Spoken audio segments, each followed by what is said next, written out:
하나님 말씀 예레미야 39장 1절에서 10절까지 보도록 하겠습니다.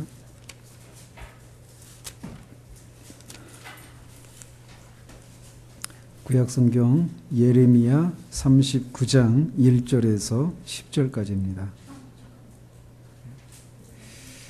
한 절씩 교독하도록 하겠습니다. 유다의 시드기야 왕의 제9년 열째 달에 바벨론의 느부갓네살 왕과 그의 모든 군대가 와서 예루살렘을 에워싸고 치더니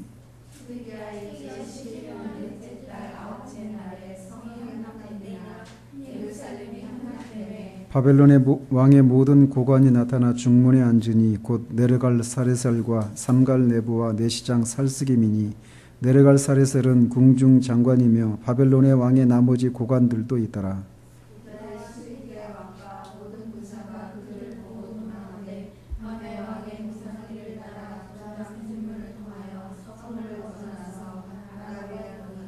갈대아인의 군대가 그들을 따라 여리고 평원에서 시드기야에게 미쳐 그를 잡아서 데리고 하마 땅 림나에 있는 바벨론의 느부갓네살 왕에게로 올라가매 왕이 그를 신문하였더라.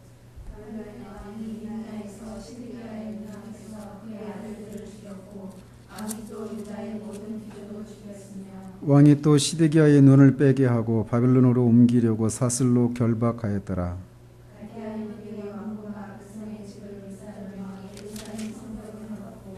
사령관 느부사라단이 성중에 남아있는 백성과 자기에게 항복한 자와 그 외에 남은 백성을 잡아 바벨론으로 옮겼으며 사령관 느부사라단이 아무 소유가 없는 빈민을 유다 땅에 남겨두고 그날의 포도원과 밭을 그들에게 주었더라. 지난주까지 해서 다윗 시대를 살펴보았습니다. 오늘은 포로 시대라고 불리는 시대를 살펴보도록 합니다. 성경으로는 그 다윗 시대가 어디까지였죠? 사무엘상하, 열왕기상하, 역대상하 여기까지였는데 그 이후의 성경, 즉 에스라서부터 그 마지막 구약 성경인 말라기까지 굉장히 양이 많죠. 물론 이제 그 안에는 욥기 같은 경우는 욥은 아브람 시대 때 사람이거든요. 그래서 정확하게 또 분류하려면 아브람 시대 이렇게 분류해야 되는데 그냥 이렇게 편집 과정상 성경으로는 에스라서부터 대선지서들 12소 선지서들까지 이렇게 거기까지를 포로 시대에 해당되는 성경이다 이렇게 분류를 합니다. 편의상. 그리고 우리가 이 포로 시대라고 이렇게 부르는 이 시기는 시간적으로 따지면 언제부터 언제냐면 오늘 우리가 읽은 장면이 이 남유다가 바벨론의 느부갓네살 왕에 의해서 멸망을 합니다. 그리고 이 바벨론의 포로로 잡혀가요. 처음에는 605년에 잡혀가죠. 이게 멸망한 거는 586년 또는 어떤 학자들은 587년이라고도 보는데 주전 586년에 멸망을 하지만 그 전에 605년에 처음으로 세 차례에 걸쳐서 포로로 잡아가거든요. 근데 남유다가 바벨론에 의해서 멸망을 당하고 포로로 잡혀간 때로부터 예수 그리스도께서 처음 이 땅에 오신 때까지 성육신 하셔서 이 땅에 오신 때까지 그 기간, 시간적으로 따지면 주전 586년 그 정도부터 이 예수님 오실 때까지 그 기간 약 500년 내지 600년 가까운 시간이죠.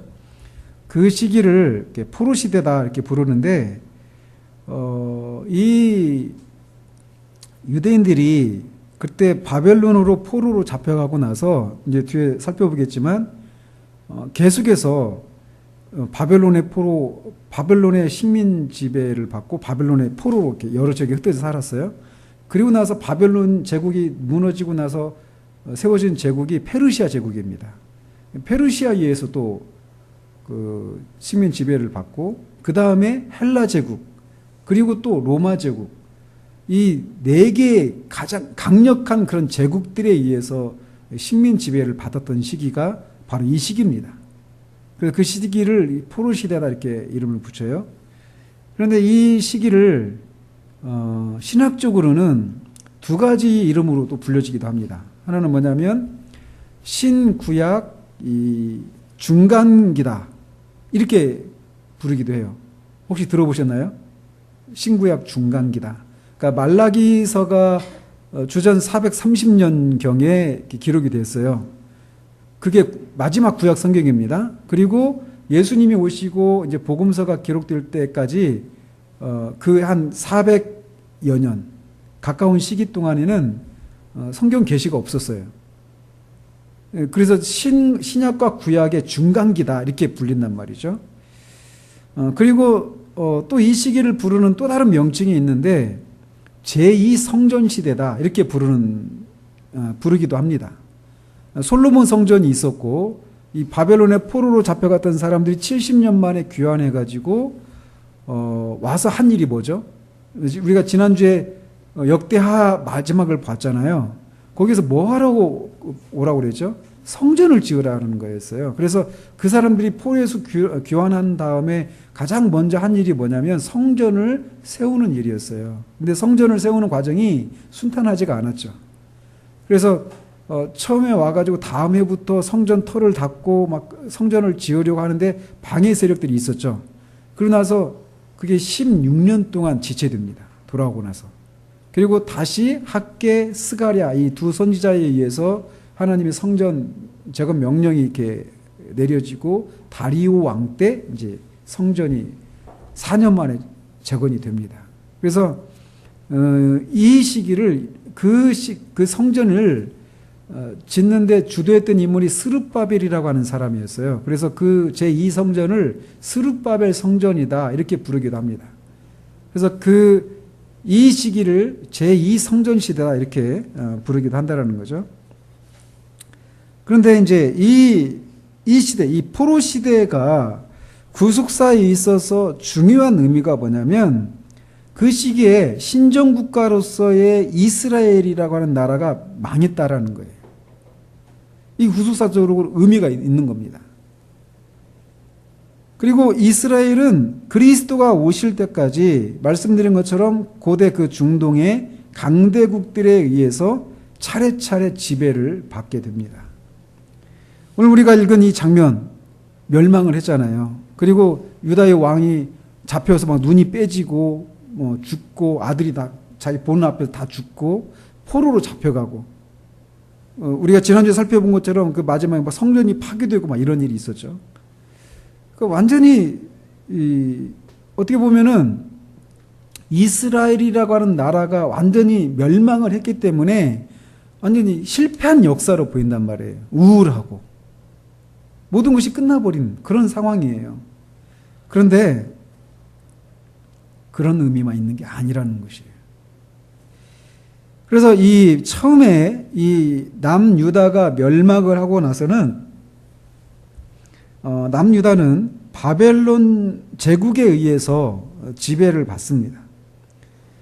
그래서 주전 605년에서 주전 539년까지는 바벨론 제국에 의해서 이 이스라엘 백성들이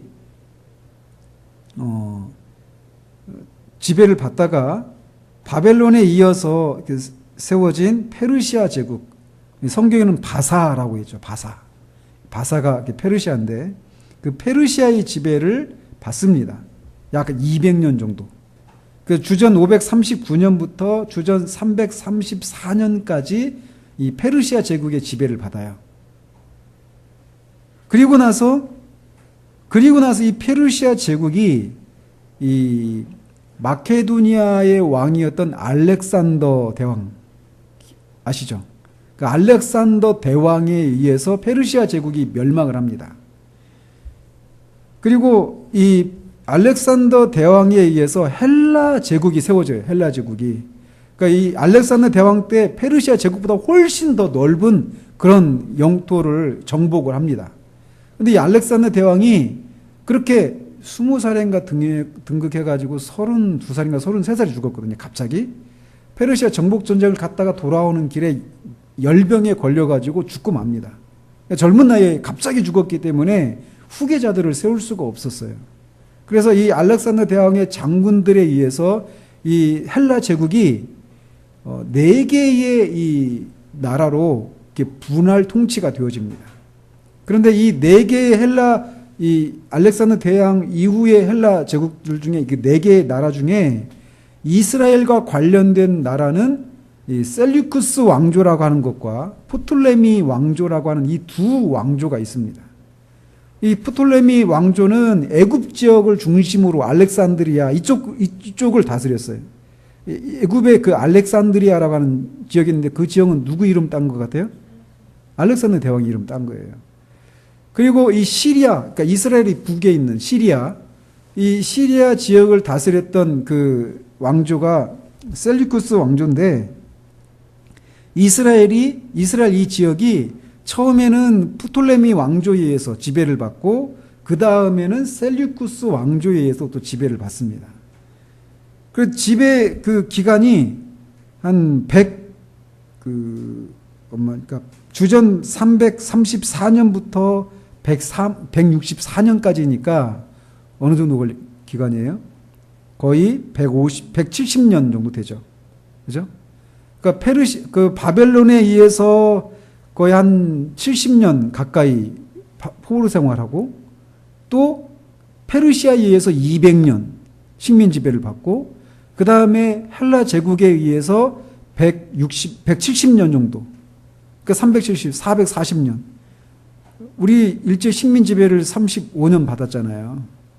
근데 그거를 10배 기간 넘는 40년의 기간 동안 이렇게 계속해서 강대국들의 지배를 받아요. 이스라엘 멸망하고.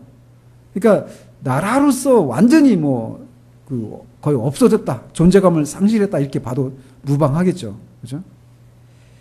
그런데 이제 이 셀류쿠스 왕조에 의해서 지배를 받았던 그 시기에 이 안티오쿠스 그 4세라고 하는 그 왕이 있었어요.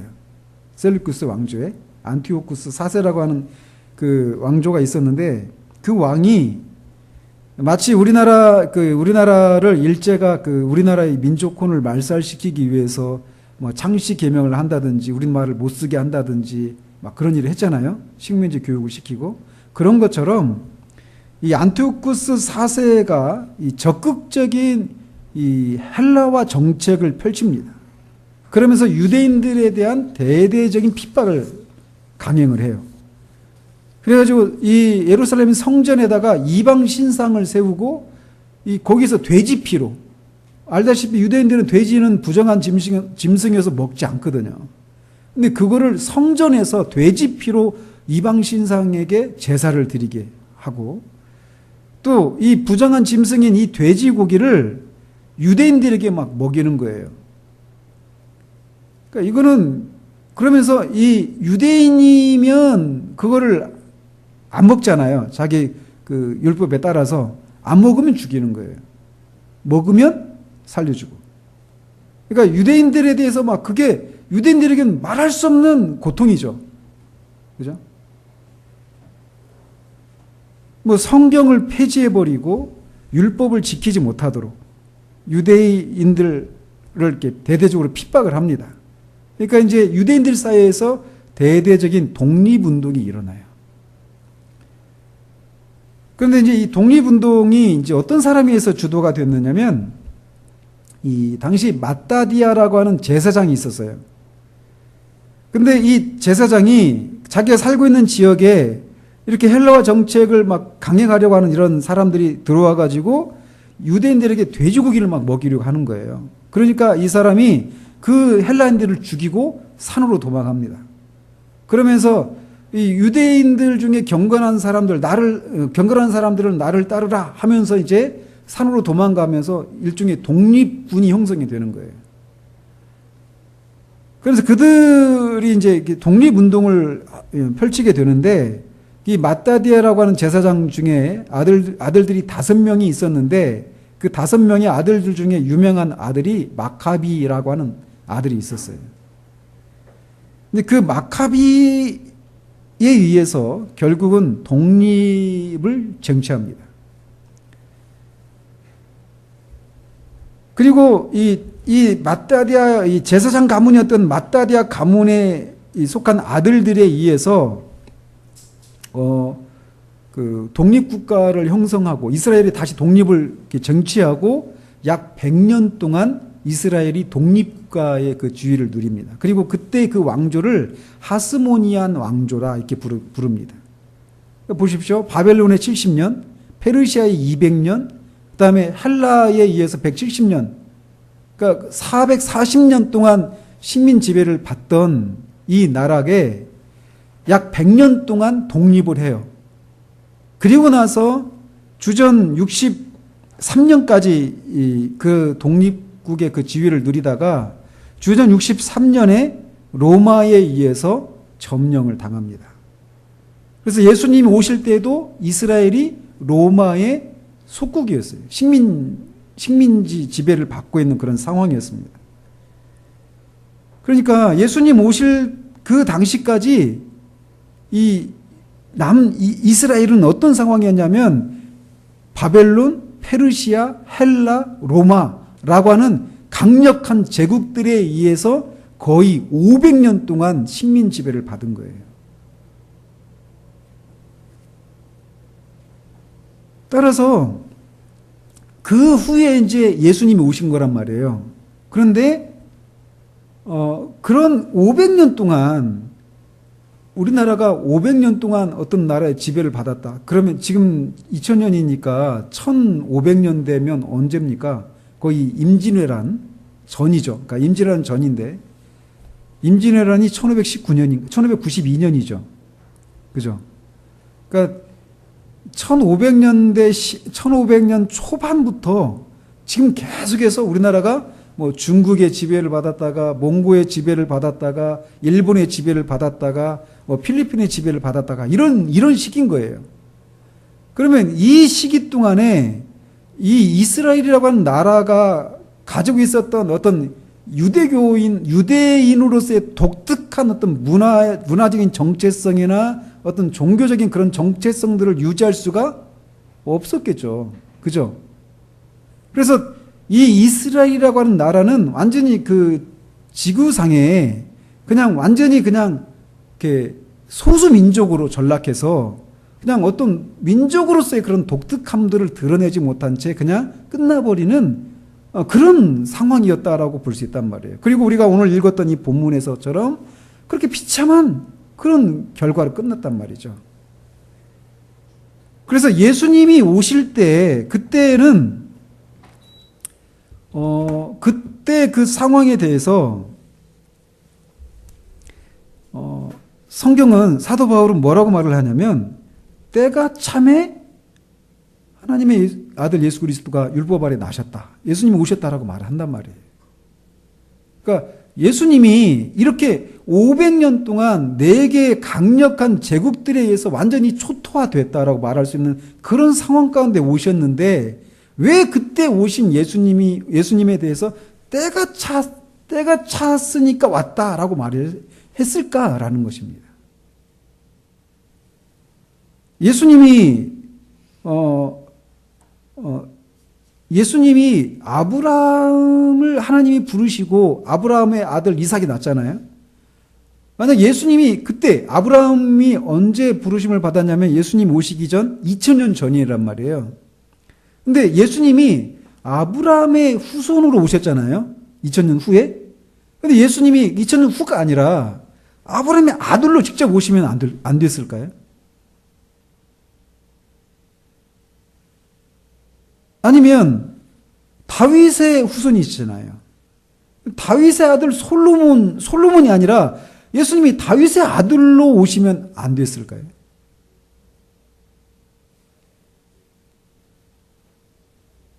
예수님은 그렇게 오시지 않고 이렇게 완전히 이스라엘이 망하고 강대국, 제국들에 의해서 500년 동안이나 식민 지배를 받은 후에 오셨단 말이죠. 근데 그렇게 오신 것에 대해서 때가 찼다 라고 말하고 있다는 거예요. 여기에 포로 시대가 구속사에서 차지하는 중요한 의미가 담겨 있습니다.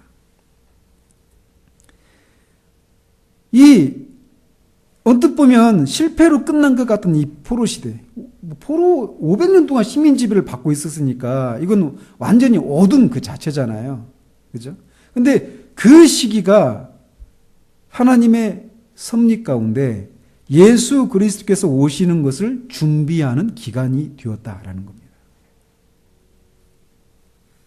예수님이 오셔서 죄인을 구원하기 위한 일을 마치시고 승천을 하시죠. 그리고 나서 성령이 오시고 난 이후의 시대를 우리가 무슨 시대라고 부르죠? 교회 시대라고 부른단 말이에요. 나중에 우리가 교회 시대 특징을 살피겠지만. 근데 이 교회 시대가 구속사에서 차지하는 가장 중요한 의미는 뭐냐면 그 시대에 예수 그리스도의 복음이 전 세계에 전파되게 되었다라는 거예요.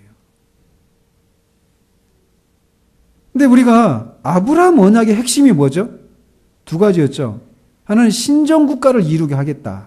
뭐 이스라엘이라고 이름은 붙이시지 않으셨지만 신정국가를 이루게 하겠다라고 하는 것과 또 하나가 뭐죠? 네 후손을 통해서 모든 민족이 복을 누리게 하겠다. 즉 구원의 복을 누리게 하겠다. 이거였어요. 즉 모든 민족을 복주시기 위해서 하나의 국가를 만드시겠다. 이게 아브라함 언약의 핵심이란 말이에요. 그죠? 이스라엘이라고 하는 한 나라를 통해서 모든 민족에게 구원의 복을 주시기 위한 것이 아브라함 언약의 핵심적인 내용이었습니다. 그런데 포로 시대 전까지는 이 아브라함 언약과 관련해서 어떻게 우리가 그 평가를 내릴 수 있느냐면 국가를 이루는 세 가지 요소가 뭐죠? 주권, 백성, 땅이죠. 근데 아브라함 시대, 아브라함을 부르시고 모세가 등장하기 전까지 시기를 아브라함 시대라고 불렀잖아요. 이 아브라함 시기는 어떤 것과 관련된 시기입니까? 국가를 이루는 데 있어서 어떤 한 요소를 형성하는 시기였습니까? 백성들이었어요. 백성들을 어디에서 형성해요?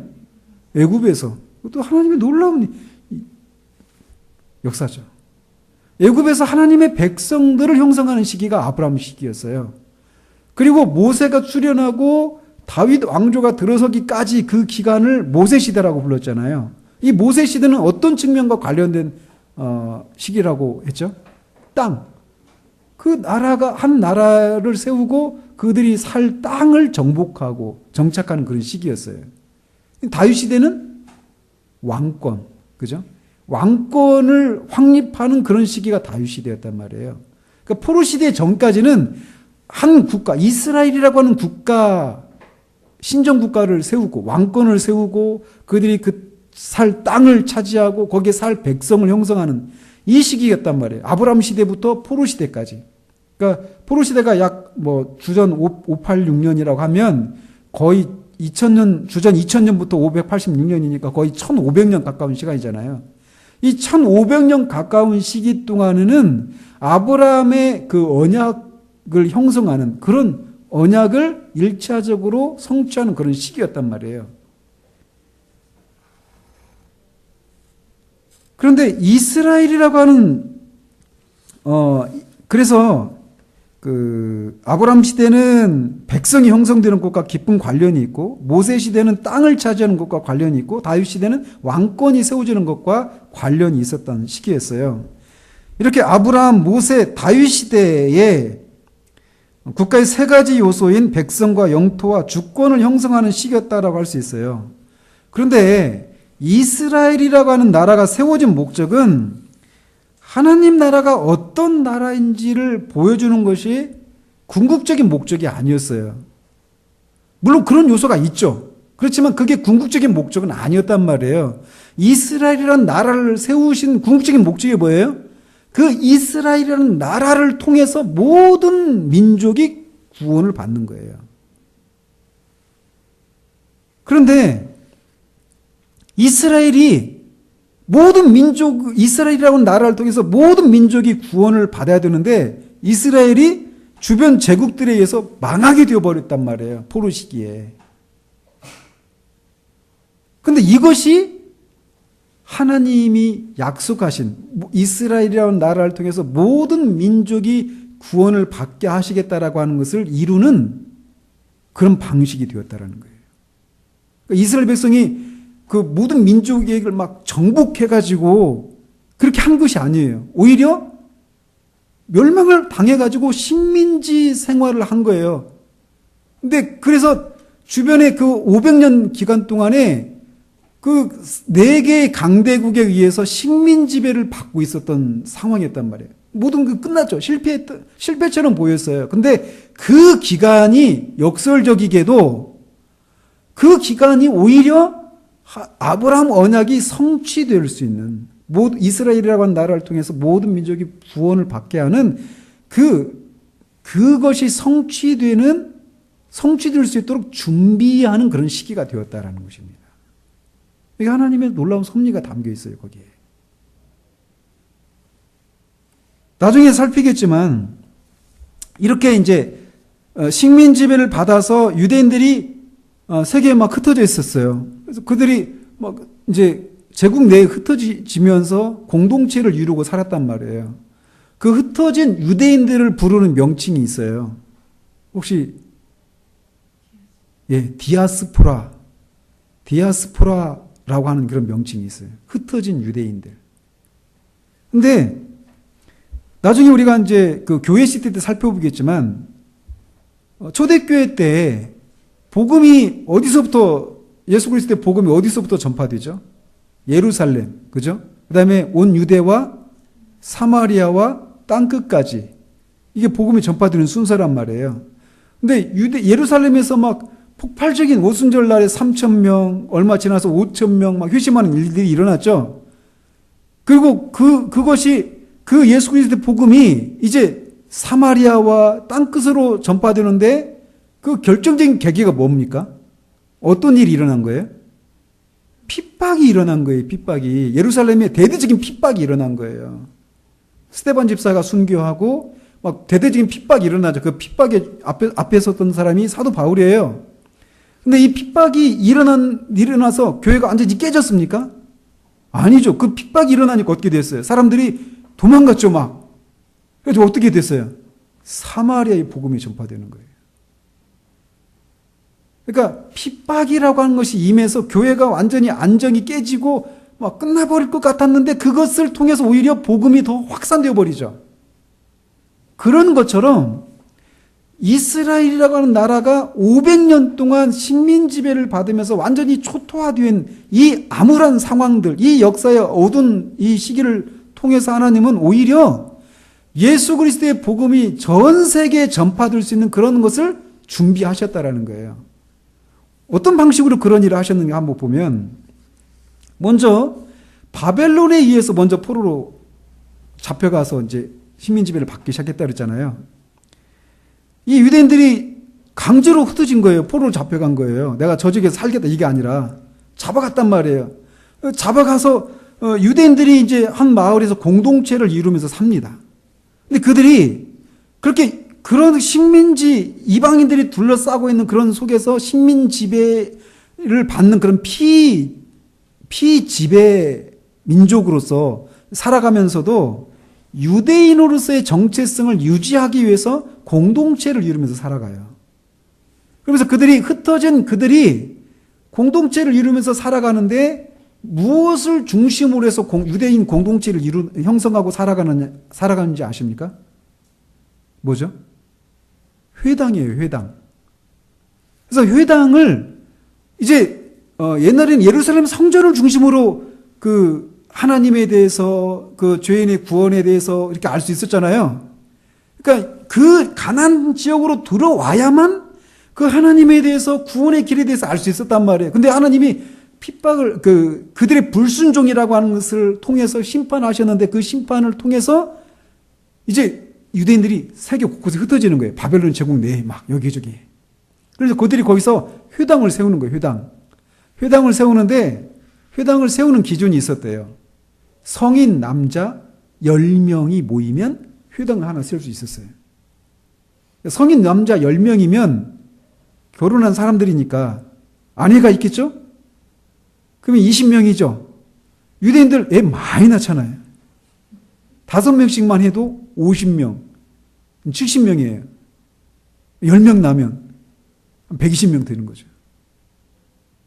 그래서 이 사람들이 안식일마다 회당에서 회당 예배를 드리는 거예요.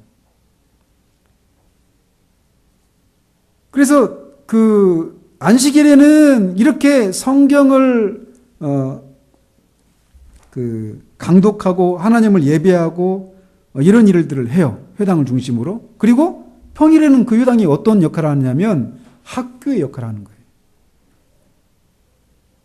학교 역할을 하는 거예요. 그래서 안식일에는 하나님을 예배하는 그런 곳이 되고 평일에는 그 유대인 자녀들이 거기에서 유대인 그런 교육을 받는 거예요. 학교 같은 역할을 하는 거죠. 그리고 또 그 회당을 중심으로 이 유대인 공동체에서 해결해야 될 그런 사회적인 문제 이런 게 있잖아요. 주민 그런 역할을 하는 거예요. 그러니까 교회보다도 훨씬 더 강력한 그런 기구인 거죠. 그죠? 그러면서 이런 형태의 회당을 중심으로 한 이런 삶이 이 바벨론 통치 하에 흩어져 있는 그런 여러 지역에 그 유대인 공동체들이 세워지는 거예요. 그리고 나머지 제국 때도 마찬가지예요. 유대인들이 식민지로 끌려가며 포로로 잡혀가면 거기에서 이렇게 회당을 중심으로 해서 유대인의 그런 공동체, 정체성을 유지하는 그런 생활을 하는 거예요. 마치 요즘 막 그 송화가루 막 뿌리 날리잖아요. 그죠? 그런 것처럼 유대인이 이 하나님이 유대인들의 심판을 내리셔서 막 흩어버리니까 이 막 씨앗이 막 날아가가지고 사방에 한 가나안 지역이라고 하는 이곳에만 군락을 이루고 있었던 이 유대인들이 흩어지는 거예요. 사방으로 전 세계적으로. 그러니까 유대인들이 그 있었던 지역이 이방 사회 안에 있었단 말이에요. 유당을 중심으로. 그러니까 그 유당 안에 이제 유대인들의 그런 성경의 가르침이나 그들의 어떤 경건한 삶이나 이런 것들을 보고 이방인들 중에 개종하는 사람들도 생겨나는 거예요. 근데 이방인들 중에서 어떤 사람들은 할례를 받고, 유대인들은 어때요? 난지 8일 만에 할례를 받고 그 유대인 공동체 안으로 들어오잖아요. 근데 이방인들 같은 경우는 개종한 사람들은 대부분 어른들이겠죠. 그래서 어떤 사람들은 할례를 받는 거를 싫어하는 사람이 있어요.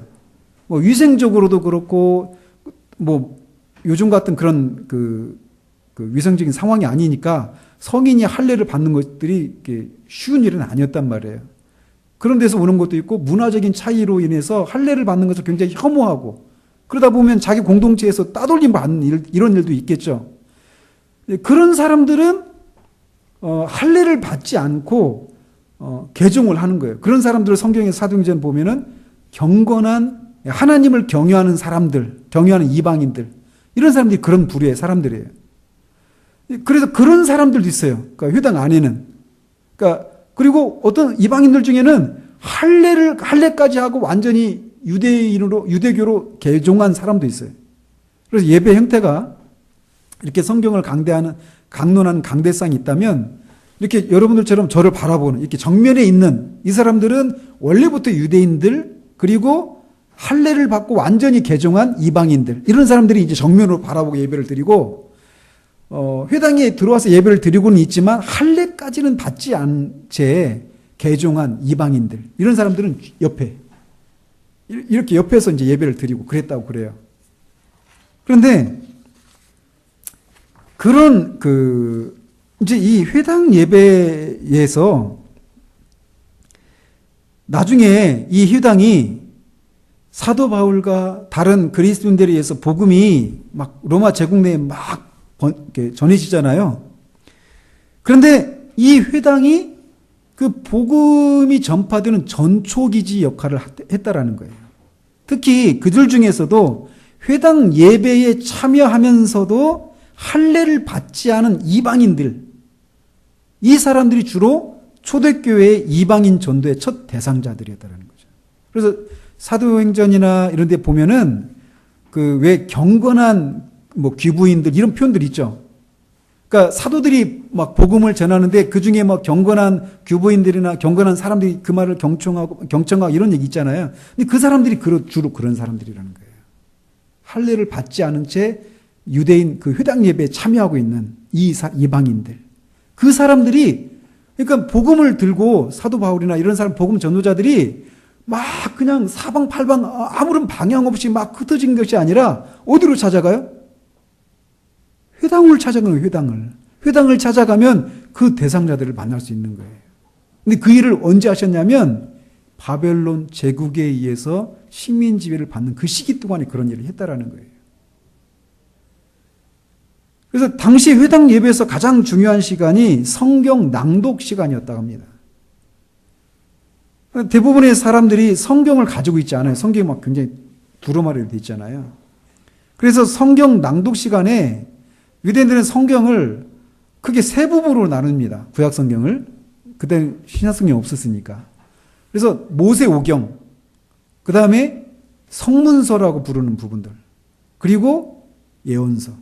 이 세 부분을 나눠서 매 안식일마다 이 세 부분의 한 부분들을 이렇게 읽는 거예요. 성경을 낭독하는 거예요. 이렇게 하면은 어떤 회당에서는 3년에 한 번, 어떤 회당에서는 5년에 한 번 성경을 한 번 이렇게 통독할 수 있도록. 그리고 낭독을 하면서 또 동시에 회당 예배 대부분 그 일을 하는 사람이 회당장이었다고 그래요. 회당장. 그런데 회당 예배에 다른 적이 있던 사람이 이렇게 참여할 수 있잖아요. 근데 그 사람들 중에 성경을 잘 아는 랍비나 그런 성경 교사들이 오면 그 일을 하는 거예요. 그 사람에게 그 일을 맡겨주는 거예요. 그래서 예수님도 보면 예수님 사역 때도 보면 회당에 들어가서 성경을 낭독하고 이 일이 지금 성취가 되었다. 이런 얘기하면서 가르치시잖아요. 그런 일을 하는 거예요. 사도도 마찬가지고. 그래서 초대교회에 복음이 급속도로 전파되는 전초기제 역할을 회당이라고 하는 곳을 통해서 했는데 그 회당이 이렇게 바벨론 제국에 의해서 심판을 받아서 유대인들이 뿔뿔이 흩어지는 것을 통해서 형성되었다라는 거예요. 또 그 다음에 이루어지는 그 복음을 예수 그리스도의 복음이 급속도로 전파되기 위한 사전 준비 중에 작업 중에 하나가 뭐냐면 바벨론 다음에 페르시아에서 정복을 당했잖아요. 그리고 나서 어느 나라에서 제국에 의해서 지배를 받았죠? 헬라 제국. 근데 헬라 제국이 알렉산더 대왕이 이 페르시아 제국을 넘어서 인도까지 이어지는 그 큰 나라를 이렇게 정복하고 나서 취한 정책이 뭐냐면 동양과 서양의 문화를 통일시키는 거였어요. 헬레니즘 문화라고 하는 게 있죠. 뭐 종교든 사회 문화 이런 것들을 통합하려고 하는 그런 정책을 펴니다. 물론 헬라 문화를 중심으로 이제 하는 거죠. 그런 문화를 이제 헬레니즘이라고 부르는데 문화를 통일시키는 데 있어서 가장 중요한 것이 무엇이라고 생각합니까? 만약에 우리나라가 그런 일이 있어서는 안 되겠지만 미국이 우리나라를 식민지로 삼는다. 미국의 어떤 한 주로 우리를 삼아버린다. 그러려면 그리고 나서 우리가 미국의 속국이다라고 하는 것을 가장 잘 드러내는 것 중에 하나가 뭘까요? 그래, 말. 영어를 쓰게 하겠죠.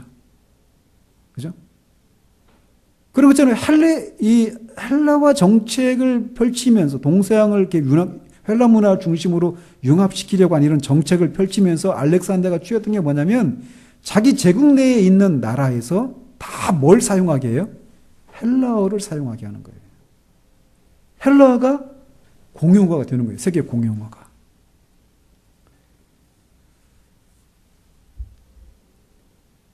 그래서 지금도 그래요. 지금도 우리나라 뭐 어느 나라든지 어떤 그 해외에 있는 그 선교지에 나가면 선교사들이 가장 많은 시간을 투자하는 게 뭔지 아시죠?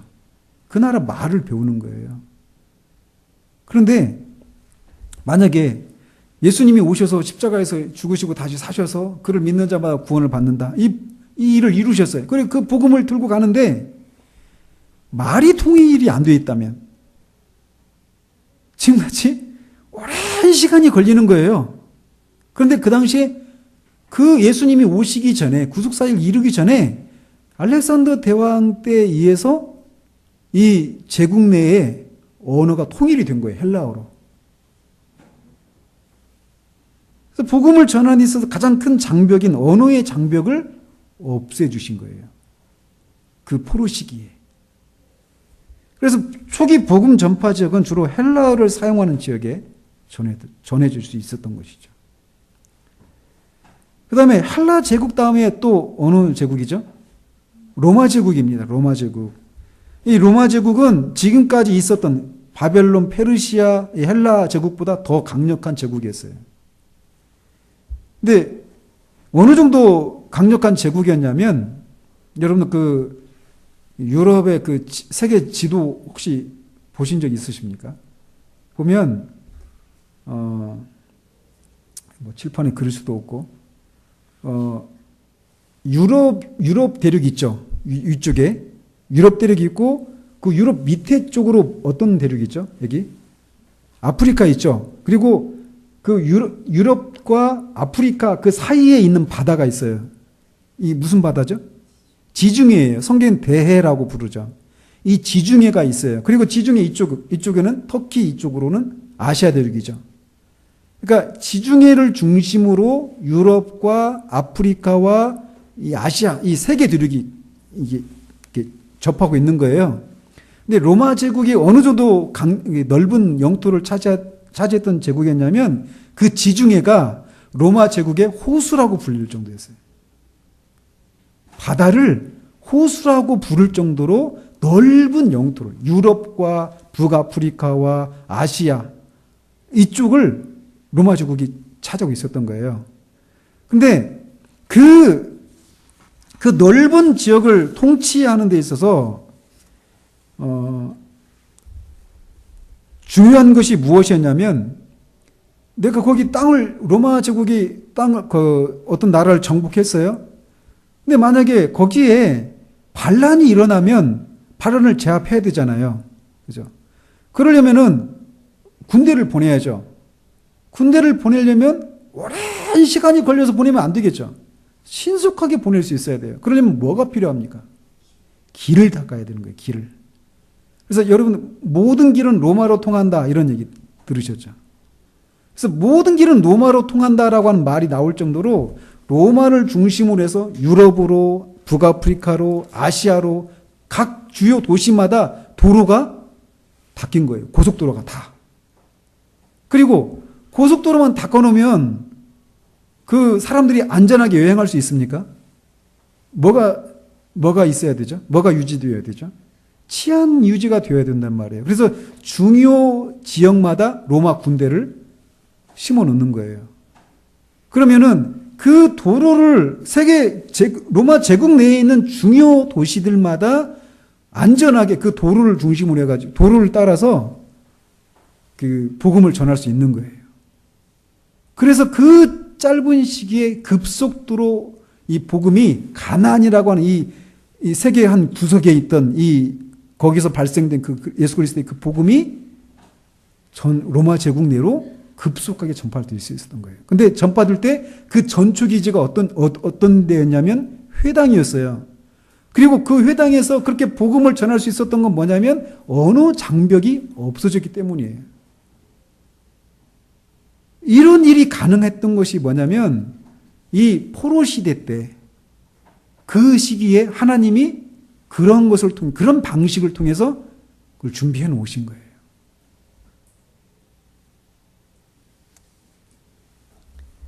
바벨론의 포로로 잡혀감으로써 바벨론 제국 내에 회당이 세워지고 회당이 나중에는 헬라 제국 또 로마 제국 내로 번져갈 수 있었고 헬라어로 언어가 통일이 되어 있고 로마에 의해서 도로가 건설되고 안전한 여행을 할 수 있게 된 이 모든 조건들은 나중에 복음이 전파되는 데 있어서 매우 중요한 역할을 하게 된다는 거죠.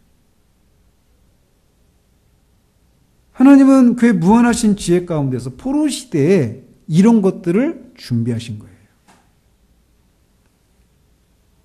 사람들이 보기에는 실패로 끝난 것 같은 상황 속에서 하나님은 인류를 구원하시기 위한 일들을 이런 어두운 역사의 장막 뒤에서 한치의 오차도 없이 착착 진행하고 계셨던 거예요.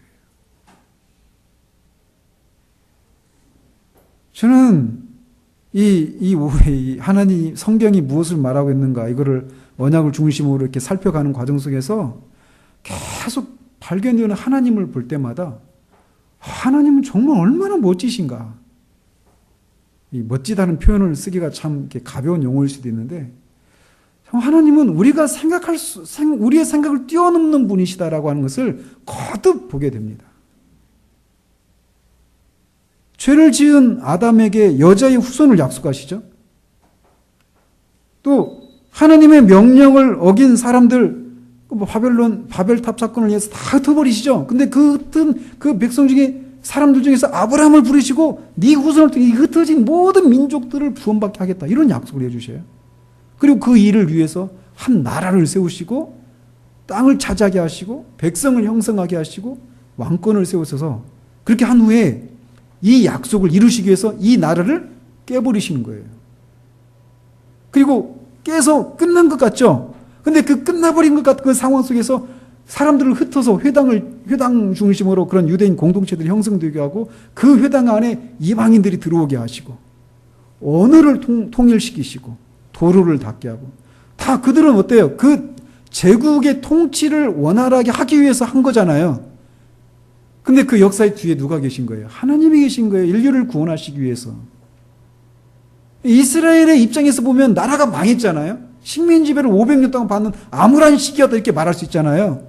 그런데 구속사의 관점에서 보면 그 시기가 나중에 예수 그리스도의 그 복음이 전파되는 데 필요한 일종의 하드웨어를 구축하는 시기였던 거예요. 놀랍지 않아요? 이게 하나님이 그 500년의 암울한 시기 동안에 하신 일이에요. 하나님의 구속사적인 그런 관점으로 그 역사를 보지 못하면 어둡죠. 우울하죠. 슬프죠. 근데 구속사적인 관점에서 볼 때 거기에서 하나님의 놀라운 지혜를 언약의 성실하심을 보는 거예요. 이거를 우리 개인에게도 적용할 수 있어야 돼요. 우리 개인에게.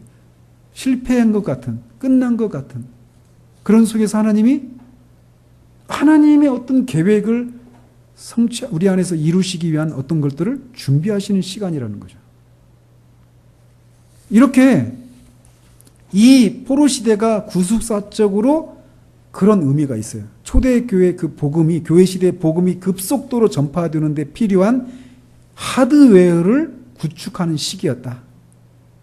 저는 이런 용어를 굉장히 좋아하거든요. 실패를 통한 승리.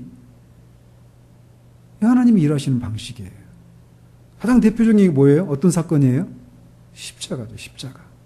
실패했죠? 근데 그게 승리인 거예요. 역설이에요. 그래서 그리스도인들은 세상에 알 수가 없어요. 실패한 것 같은데, 전혀 기뻐할 수 없는 것 같은데, 그렇지 않아요. 왜? 뒤에 하나님이 계십니다. 이렇게 이 포로 시대가 구속사적으로 그런 의미가 있어요. 근데 또 하나, 신학적으로도 이 시기가 굉장히 중요한 시기입니다. 자, 아까 말씀드린 것처럼 말라기서가 주전 430년에 기록이 되었어요. 대강. 그 예수님이 오시기 430년 전에 기록이 됐단 말이에요. 그리고 그 예수님 오시길 때까지, 그리고 오시고 나서도 승천하신 후에야 신약 성경들이 기록되기 시작했거든요. 그러니까 거의 한 500년 동안은 그런 기록 문서가 없어요. 성경이 기록되지 않았어요. 그런데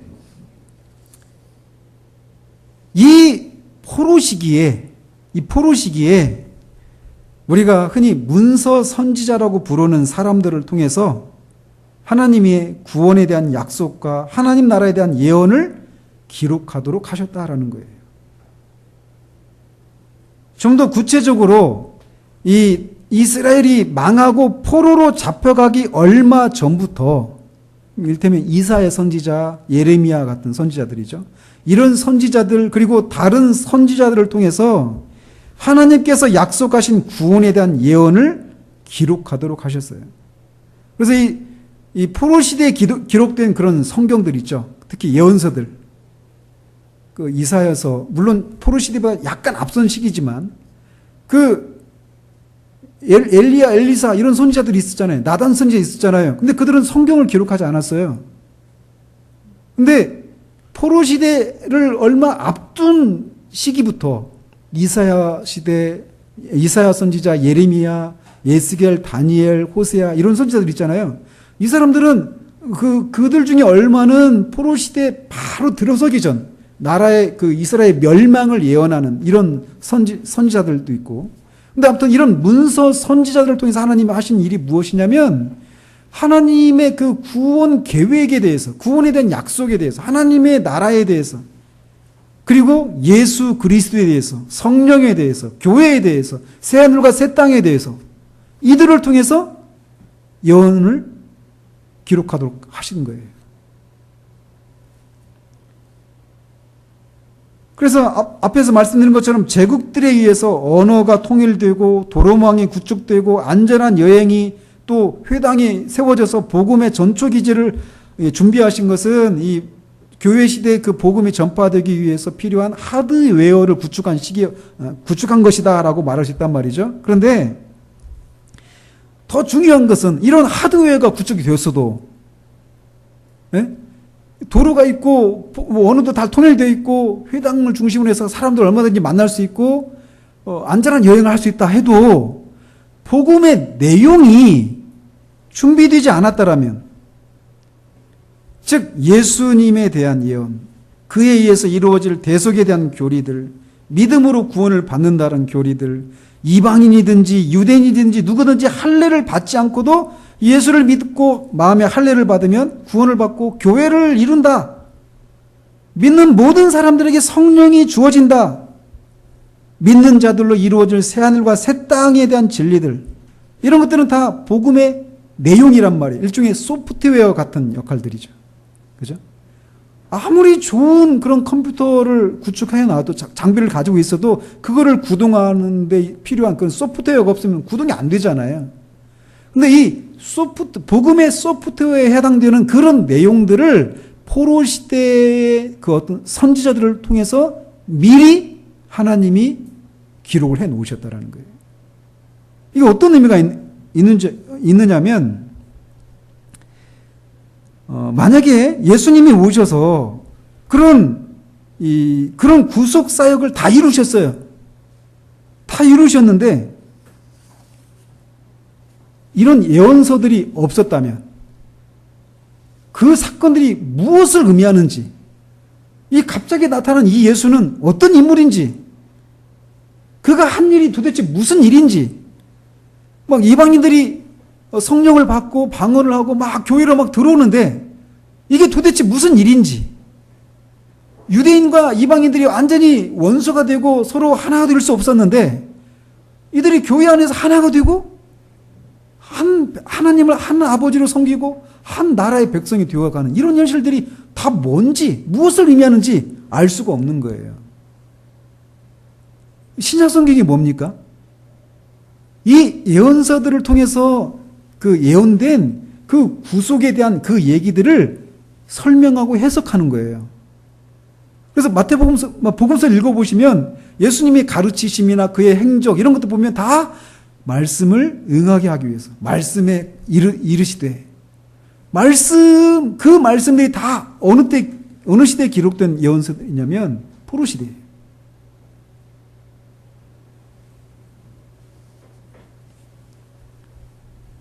따라서 이 포로 시대, 즉 말라기가 기록되고 예수님이 오실 때까지 거의 430년, 이제 복음서가 기록된 시까지 다 하면 거의 500년인데 하나님의 예언이 없는 침묵의 시기란 말이에요. 그래서 더 이상 하나님의 나라의 진전이 이루어지지 않는 암흑과다 같은 그런 시기다, 이렇게 볼 수 있단 말이죠. 그런데 그렇지 않다라는 거예요. 하나님의 설계도는 우리와 달라요. 이 시기에도 여전히 하나님은 가장 적합한 방식과 시간에 따라서 예수 그리스도를 통해서 모든 민족이 구원을 받아서 하나님 나라를 건설하고자 하는 이 계획을 이렇게 착오 없이 준비해 가고 계셨다는 거예요. 계속 보죠, 그거를. 성경 역사를. 사사들의 실패. 근데 그 실패 속에서 왕을 준비하는 거예요. 겉으로 보면 완전히 실패죠. 근데 거기서 하나님이 약속하신 것을 착착 이루어 가고 계시다라는 거예요. 포르시기에 이 두 가지 중요한 의미가 있어요. 교회 시대를 준비하는 시기였어요. 이 시기는 제국들의 식민 지배를 받는 것을 통해서, 그리고 이 문서 선지자들을 통해서 예수님이 오셔서 예수님이 어떤 분이신지, 그분이 어떤 방식으로 구원을 이루실 것인지, 그분은 어떤 가르침을 베푸실 것인지, 그를 통해서 이루게 될 교회, 또 성령에 대해서, 요엘 선지자 성령에 대한 얘기를 막 하잖아요. 이사야 선지자 때 새 하늘과 새 땅에 대한 얘기를 하잖아요. 이런 얘기들을 미리 다 예언을 해놓은 거예요. 그리고 나서 예수님이 오셔서 바로 이게 여기서 예언된 인물이다. 그리고 여기서 말했던 이 사건이 바로 이거다. 이걸 다 얘기하는 거예요. 그 복음의 이 내용들을 미리 기록으로 남겨놓는 시기가 포르시대였어요. 저는 앞에서도 말씀드렸지만 우리가 이거를 역사적인 구속사적인 그런 관점으로도 봐야 되고, 뿐만 아니라 그 하나님 우리 개인적인 그런 관계 속에서도 그렇게 볼 수 있어야 돼요. 그 역사 속에 우리가 있다라고 하는 것을 확인하고, 이 실패처럼 보이는 암흑과도 같은 침묵의 시기, 이 시기에도 결코 하나님은 침묵하시거나 아무 일도 안 하시거나 실패하신 것이 아니라 준비하고 계셨다는 거예요. 우리 인생에도 적용될 수 있어요. 기도하겠습니다. 하나님 아버지, 이스라엘 백성들의 그 불순종으로 인해서 500년 동안이나 이스라엘이 핍박을 받고 식민 지배를 받으면서 완전히 초토화되고 실패한 것 같은 그 시기에 하나님은 그 고난 가운데서도, 그 식민 지배를 받는 가운데서도 복음이 전 세계에 전파되어지게 하시는 그런 것을 하드웨어적으로도 또 소프트웨어적으로도 준비하고 계셨던 것을 우리가 살펴보았습니다. 하나님이 지금도 그런 일들을 우리 인생 가운데, 우리 교회 가운데, 이 세상 가운데서 하고 계심을 우리가 믿음의 눈으로 볼 수 있도록 주님 도우셔서 실패한 것 같은, 아무런 소리도 들리지 않고 아무런 그런 섭리의 손길들이 보이지 않는 것 같은 그런 속에서도 하나님이 결코 그런 분이 아니심을 우리가 보고 믿음으로 견고하게 설 수 있는 우리들 될 수 있도록 주님 도우시기를 원합니다. 예수 그리스도 이름으로 기도합니다. 아멘.